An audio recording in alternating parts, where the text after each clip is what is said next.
Hafiz sudah biasa dengan kerja malam sebagai pemandu e-hailing. Selalu saja ada pelanggan lewat malam, kadang-kadang mabuk, kadang-kadang terlalu diam. Baginya, itu sudah biasa. Namun, malam itu sedikit berbeza. Jam menunjukkan pukul 2 pagi ketika Hafiz mendapat satu tempahan dari sebuah kawasan perumahan yang sunyi. Kawasan tersebut jarang sekali ada pelanggan, tapi dia terima saja tempahan itu. Ketika dia tiba di lokasi, tiada siapa yang kelihatan, tetapi tempahan sudah disahkan. Dia melihat ke sekeliling, lampu jalan pun malap, hanya diterangi sama-sama. Hafiz menunggu beberapa minit, dan tiba-tiba seorang lelaki muncul dari bayangan pokok. Lelaki itu berpakaian kemas, dengan rambut yang basah seperti baru terkena hujan, walaupun cuaca malam itu kering. Dia masuk ke dalam kereta dengan senyap, duduk di belakang tanpa sepatah kata. "Selamat malam, Encik." Sapa Hafiz dengan sopan, cuba menghilangkan rasa aneh yang mula menyelinap. Lelaki itu hanya menunduk dan tidak berkata apa-apa. Hafiz hanya mengendahkan lelaki itu dan mula memandu. Namun, sepanjang perjalanan, dia berasa seolah-olah ada sesuatu yang tidak kena. Suasana di dalam kereta menjadi dingin. Sejuk yang menusuk kulit, walaupun pendingin hawa tidak dihidupkan terlalu kuat. Hafiz cuba melihat lelaki itu melalui cermin pandang belakang, tetapi wajahnya tidak jelas. Hanya siluet hitam kelihatan, seperti bayang yang kabur. Setiap kali dia memandang ke cermin, pandangannya terasa semakin sama, semakin hampir ke destinasi. Hafiz merasakan perutnya berkeroncong, tidak selesa. Tangannya mula berpeluh, walaupun suasana dalam kereta masih sejuk. Dia cuba mengusir perasaan itu, tetapi jantungnya berdegup laju tanpa sebab.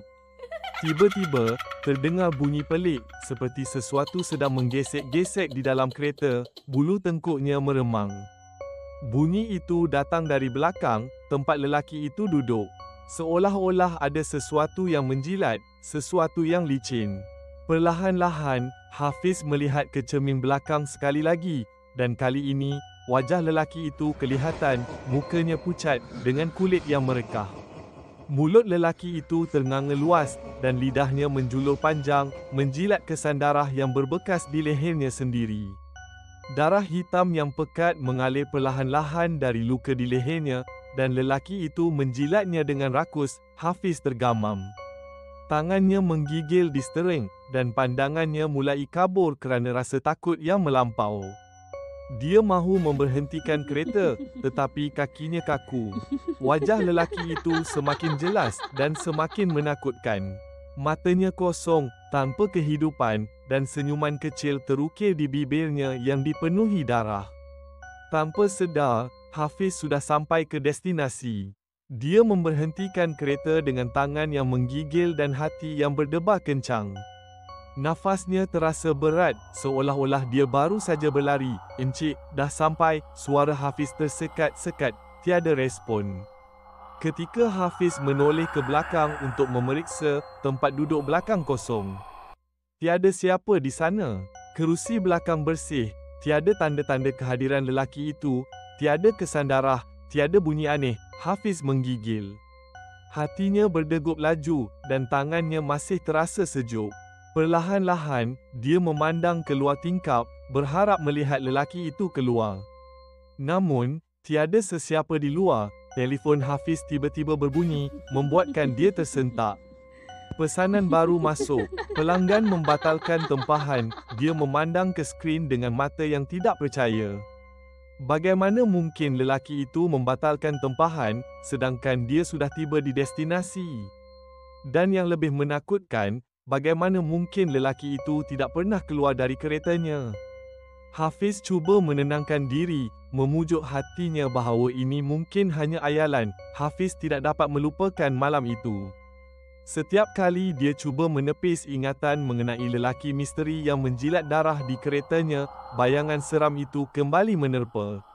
Walaupun dia cuba menenangkan diri, perasaan seram tetap mengganggu. Seminggu selepas kejadian itu, Hafiz terpaksa bekerja lewat malam lagi. Kali ini, dia sengaja cuba mengelak dari kawasan perumahan tempat dia mengambil lelaki aneh itu. Namun, sistem e-hailing yang dia gunakan tetap mengarahkannya ke sana. Ada satu tempahan masuk destinasi yang sama seperti sebelum ini. Hafiz berpeluh dingin. Fikirannya berperang, mahu menolak tempahan itu, namun hatinya berasa ragu. Akhirnya, dia nekat untuk menerimanya.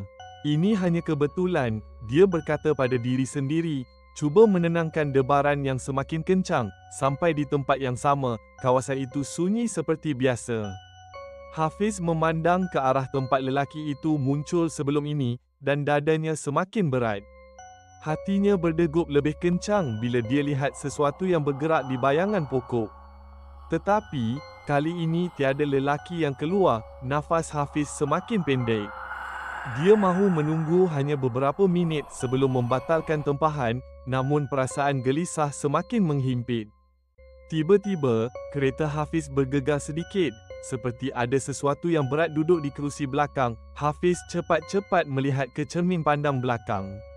Pada awalnya, tiada apa-apa, hanya bayangan sama-sama. Namun, selepas beberapa saat, dia mula sedar ada sesuatu yang pelik. Kerusi belakang kelihatan lebih gelap daripada biasa, seolah-olah ada bayang yang duduk di situ. Mata Hafiz terbuka luas. Dia cuba menenangkan diri, cuba memandang ke hadapan. Namun, tiba-tiba ada bunyi nafas berat yang mendengus dari kerusi belakang. Bulu roma Hafiz berdiri tegak. Dia dapat merasakan ada sesuatu di belakangnya, sesuatu yang tidak boleh dia lihat dengan jelas. Tanpa berfikir panjang, Hafiz segera memecut keluar dari kawasan itu. Sewaktu dia memandu laju, bunyi gesekan aneh kedengaran dari tempat duduk belakang, seperti bunyi sesuatu yang menyerit. Pandangannya mulai kabur, matanya terasa pedih. Hafiz cuba fokus pada jalan di hadapan, namun bunyi itu semakin kuat. Tiba-tiba, ada sesuatu yang sejuk dan keras menyentuh kakinya dari bawah tempat duduk. Hafiz melompat sedikit dalam ketakutan. Dia memberhentikan kereta secara mendadak di tepi jalan, dan tanpa berfikir panjang, dia keluar dari kereta, berlari ke seberang jalan sambil nafasnya tercungap-cungap. Dia berdiri jauh dari kereta itu, memandang ke arahnya dengan perasaan takut yang mencengkam. Dari jauh, dia melihat bayangan kelabu mula bergerak di dalam kereta. Perlahan-lahan, satu susuk tubuh kelihatan, wajah lelaki yang sama, dengan mata kosong dan senyuman menakutkan, melambai-lambai dari tempat duduk belakang. Jantung Hafiz hampir terhenti. Dia tidak berani untuk mendekati keretanya lagi. Pada malam itu, dia berjalan pulang ke rumah tanpa berpatah balik. Sejak kejadian itu, Hafiz tidak pernah lagi bekerja malam. Dia tinggalkan keretanya di bengkel dan enggan memandu sendirian lagi. Namun, gangguan itu tidak berakhir di situ. Setiap malam, telefon bimbitnya akan berdering sekitar jam 2 pagi. Apabila dia menjawab, hanya ada suara nafas berat, diiringi dengan bunyi gesekan mengerikan, seolah-olah seseorang sedang menyeret sesuatu yang berat atau menjilat sesuatu yang licin.